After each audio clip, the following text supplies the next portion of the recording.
우리 누가복음 1장 말씀을 함께 읽었습니다. 누가복음의 저자는 바울의 동역자였던 누가였고요. 이 누가복음과 사도행전은 본래 한 책인데 후대에 이르러서 나뉘어지게 되었습니다. 따라서 이 누가복음과 사도행전이 한 책이라고 하는 것은 이 책이 이제 신약 성경에서 가장 긴 책이다라고 하는 것을 여러분들이 기본적으로 기억하셨으면 좋겠습니다. 이 누가는 바울의 동역자였을 뿐만 아니라 그의 본래 직업은 의사였어요. 의사는 여러분들 일종의 과학자 아니겠습니까? 그래서 누가가 말씀을 기록하면서 이렇게 얘기하고 있어요. 3절입니다. 그 모든 일을 근원부터 자세히 미루어 살핀 나도 복음의 시초부터 모든 복음을 근원부터 살펴서 이것을 기록하였다, 이렇게 말씀하고 있는 것입니다. 그래서 우리 누가복음의 특징을 보게 되면은 예수님의 이 탄생 기록이 사복음서에서는 유일하게 마태복음과 누가복음에만 기록된 것을 우리가 볼 수가 있습니다. 또 누가복음과 사도행전은 본래 한 책인데 이 사도행전은 성령행전이라고도 하지 않습니까? 기도와 성령의 역사로 말미암아 복음이 땅끝까지 전파되고 하나님의 나라가 확장된 이 과정을 우리에게 보여주는 책인데, 누가복음이 원래 한 책이에요. 그래서 누가복음도 기도와 성령을 강조하고 있는 것이 누가복음의 특징이다. 여러분들이 기본적으로 이러한 이해를 하시면 좋겠습니다. 오늘 본문 말씀 1장 17절은 세례 요한의 탄생에 관한 말씀인데요, 하나님께서 세례 요한을 보내신 목적이 무엇인가를 우리들에게 보여주고 있습니다. 17절입니다. 그가 또 엘리야의 심령과 능력으로, 여러분들 엘리야의 심령이라고 하는 것은 엘리야의 영이라고 하는 뜻입니다. 여러분들 엘리야의 영이라고 하는 것이 무엇입니까? 하나님께서 엘리야로 하여금 사명을 감당하도록 하기 위하여 보내어주신 성령을 가리키는 것이겠죠. 그러므로 엘리야의 심령은 바로 성령과, 엘리야가 받은 성령과 또 능력으로, 이렇게 말씀을 이해하시면 되겠습니다. 세례 요한이 엘리야의 심령과 능력으로 주 앞에 먼저 와서 아버지의 마음을 자식에게, 세례 요한이 이 땅에 온 목적은 예수 그리스도, 주 예수 그리스도 앞에 먼저 와서 아버지의 마음을 자식에게로 돌아오게 하는 것이다, 이렇게 말씀하고 있어요. 여러분들 성경에서 돌아온다라고 하는 것은요, 회개라고 하는 단어입니다. 회개가 돌이키는 거예요. 돌이키는 거. 그러므로 아버지의 마음이 자식에게로 돌이킨다는 것은요, 아버지의 마음이 회개한다라고 하는 뜻을 우리에게 보여주고 있는 것입니다. 여러분들 하나님께서 정말 그 마음을 돌이키셨습니까? 돌이키셨죠. 우리 예수님께서, 아버지와 하나이신 예수님께서 세례 요한에게 세례를 받으셨는데, 이것이 바로 아버지의 마음이 돌이켜지는 회개의 세례였습니다. 여러분들 우리가 구약 성경과 신약 성경을 보게 되면은 마치 하나님께서 다른 분처럼 여겨지지 않습니까? 구약 성경을 읽게 되면은 하나님께서 공의와 심판의 하나님이시죠. 죄인을 용납하지 아니하시고 반드시 징계하시고 심판하시는 두렵고 무서운 하나님입니다. 그러나 우리가 신약 성경을 읽게 되면은 구약에 나타난 하나님을 만나보기가 어렵죠. 물론 우리 하나님은 여전히 공의의 하나님이시지만 신약 성경에서는요, 하나님의 사랑이 강조되고 있어요. 하나님이 세상을 이처럼 사랑하사 독생자를 보내어 주셨고, 우리 예수님께서 또한 우리를 이처럼 사랑하사 십자가에 달려서 우리에게 죄사함과 생명을 주셨고, 우리를 버리지 아니하시고 영원토록 함께 하시는 하나님이시죠. 구약 성경에서는요, 한 사람이 성령을 받았다 할지라도 범죄하면 성령께서 그 즉시 떠나가시는 거예요.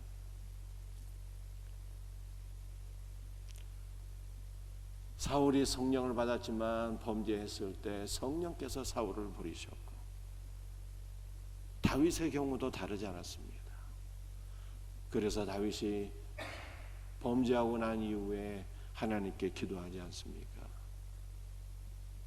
뭐라고 기도했습니까? 구원의 기쁨을 나에게 회복시켜 주시고 주의 성령을 내게 거두지 마옵소서, 이렇게 기도한 것을 보게 됩니다.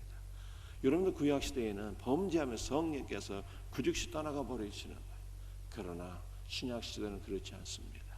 우리에게 임재하신 성령께서 영원히 우리와 함께 하시는 거예요. 영원히 우리를 사랑하시는 것입니다. 구약의 하나님과 신약의 하나님이 마치 다른 것 같아요. 그 이유가 무엇입니까? 하나님께서 마음을 돌이키셨다니까요. 세례 요한이 온 목적이 아버지의 마음을 자식에게로 돌이킨다고 했는데, 예수님께서 돌이키시는 세례를 받으셨고 우리 하나님께서 마음을 바꾸신 거예요. 내가 너희를 영원히 사랑하리라, 이 마음으로 바꾸신 거예요. 그러므로 오늘날 우리가 아버지의 사랑으로 말미암아 아버지의 자녀가 된 것을 믿으시기를 바랍니다.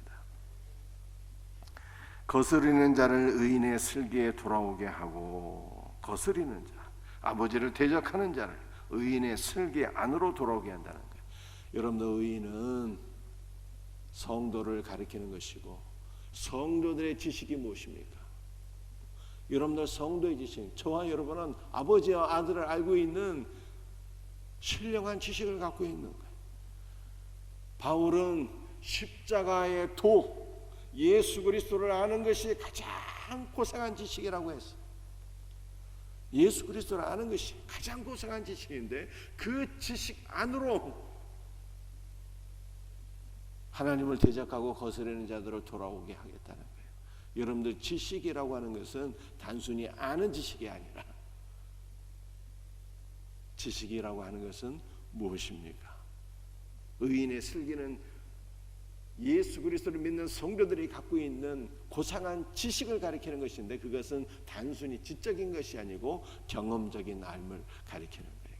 그러니까 우리는 경험적으로 예수 그리스도를 믿고 경험적으로 예수 그리스도를 알고 사랑하고 있는데, 하나님을 대적하고 거스르는 자들을 다 예수 그리스도, 우리가 알고 있는, 우리가 믿고 사랑하고 경외하고 있는 예수 그리스도 안으로 돌이키게 하겠다는 것입니다.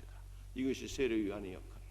아버지의 마음을 자녀에게로 돌이키고, 하나님을 대적하고 거스르는 자들을 예수 그리스도 안으로 돌이키고, 이것이 세례 요한의 역할이에요.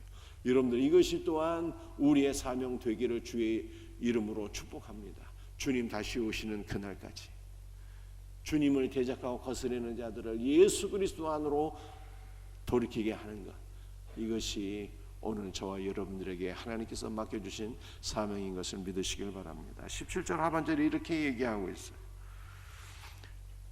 의인의 슬기에 돌아오게 하고 주를 위하여 세운 백성을 준비하리라. 주를 위하여 세운 백성을 준비한대요. 여러분들이 준비한다라고 하는 단어가요, 원어로는 헤토이마조라고 하는 단어인데, 이게 계시록에 많이 사용되었어요. 이 계시록에 어디에 사용되어 있는가 하면은, 거룩한 성 새 예루살렘이 하늘에서 하나님께로부터 내려오는데 마치 신부가 신랑을 위하여 준비된 것 같더라, 이렇게 표현하고 있습니다. 그러니까 거룩한 성 새 예루살렘은 예수 그리스도의 신부인데, 신랑이신 어린 양 예수 그리스도를 위하여 준비되었다는 거예요. 그런데 그 단어가 오늘 본문 말씀 누가복음 1장 17절에 기록된 것입니다. 그러므로 세례 요한의 사명은 무엇이냐? 하나님을 대적하는 자들을 다 예수 그리스도 안으로 인도하여서 그들을 그리스도의 신부가 되게 하는 것, 이것이 세례 요한의 사명이다, 이 뜻이에요. 사랑하는 성도들이요, 우리는 예수 그리스도 안으로 돌아오는 것으로 끝나는 것이 아닙니다. 우리는 예수 그리스도와 연합된 신부로 세워지게 되는 거예요. 여러분들 그리스도의 신부가 된다는 것이 얼마나 영광스러운 일입니까? 여러분들 옛말에는 이런 말이 있잖아요. 여자 팔자는 뒤용복 팔자라고. 신랑을 잘 만나면 모든 것이 다 끝난다는 거예요. 여러분들 우리의 인생이 그렇습니다.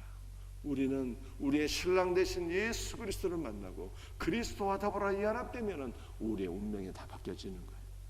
여러분들 신부는 신랑의 모든 것을 소유하고 신부는 신랑의 모든 것으로 사는 거예요. 이것이 우리에게 주어진 복이요 운명인 것입니다. 신랑의 생명으로, 신랑의 모든 것으로, 신랑의 모든 복주심으로 사는 자, 이것이 그리스도의 신부예요. 세례 요한은 하나님을 대적하는 자들을 그리스도 안으로 인도해서 거기서 끝나는 것이 아니라 그들을 다 그리스도의 신부로 준비하는 것, 이것이 요한의 사명이었다, 이렇게 말씀하고 있습니다. 여러분들 마지막 한 절만 더 같이, 시간은 없지만 나눌 수 있도록 하겠습니다. 80절에 아이가 자라며 심령이 강하여지며 이스라엘에게 나타나는 날까지 빈들에 있으니라. 여러분들 이 말은 예수님의 그 어린 시절과 굉장히 유사한데요. 아이가 자란다는 것은 키가 자란다는 뜻이에요. 여러분들 키가 자라는 것은 잘 먹고 잘 자면 되는 것입니다. 그런데 세례 요한은 키만 자라는 것이 아니라 심령이 강해졌어요. 그 영이 강해졌어요. 성령으로 충만했다는 거예요. 여러분들 심령이 강해지는 것은요, 놀랍게도 수동태로 되어 있어요. 키가 자라는 것은 우리가 의지를 갖고 잘 먹고 잘 자고 운동 열심히 하면 키도 자라나고 육체는 강건해지는데, 심령이 강건해지는 것은요 내 노력으로 되는 것이 아니다, 이 뜻입니다. 심령이 자라는 것은 수동태, 주님의 은혜로 우리의 영이 강건해지고 주님의 은혜로 말미암아 우리는 믿음이 성장할 수 있다라고 하는 것을 보여주고 있는 것입니다. 그런데 심령이 강하여지는 것이 오늘 본문에는 무엇과 관련이 있는가 하면요, 이스라엘에게 나타나는 날까지 빈들에 있으니라, 이렇게 말씀하고 있어요. 여러분들이 빈들이라고 하는 단어는요 말씀과 연관이 있는 것입니다. 이 빈들이라고 하는 단어의 뜻 자체가 말씀이에요. 여러분들 빈들은 어떠한 곳입니까? 하나님의 말씀을 듣는 곳이에요. 말씀을 듣는 곳. 그러므로 여러분들 이스라엘 백성들이요, 세례 요한이 사역을 할 때 왜 그에게로 가서 그의 말을 듣고 왜 세례 요한에게 다 회개의 세례를 받았던 것입니까? 사람들이 그를 참 선지자로 인정했기 때문입니다. 왜 이스라엘 백성들이 세례 요한을 참 선지자로 인정했을까요? 그가 빈들에서 하나님의 말씀을 들었기 때문입니다. 세례 요한은 빈들에서 하나님의 말씀을 들은 자였기 때문에 그는 성령으로 충만했고, 성령으로 충만했던 세례 요한에게 이스라엘 백성들이 다 나아가서 말씀을 듣고 회개의 세례를 받고 그리스도 예수 안으로 돌아오게 되었다라고 하는 것을 성경이 말씀하고 있는 것입니다. 사랑하는 성도들이요, 저와 여러분도 주님의 말씀을 청종할 수 있는 귀한 은혜가 있기를 바랍니다. 주님의 말씀을 잘 들어서 우리의 영이 강건해지고 성령으로 충만해지고 그리스도 예수의 장성한 분량까지 우리의 믿음이 성장하여서 이 마지막 시대에 주님 앞에 귀하게 쓰임받는 제2의 세례 요한이 되어서 주님께서 다시 오시는 그 길을 예비할 수 있는 복된 성도, 복된 교회가 되기를 주 예수 그리스도의 이름으로 축복합니다. 기도하시겠어요?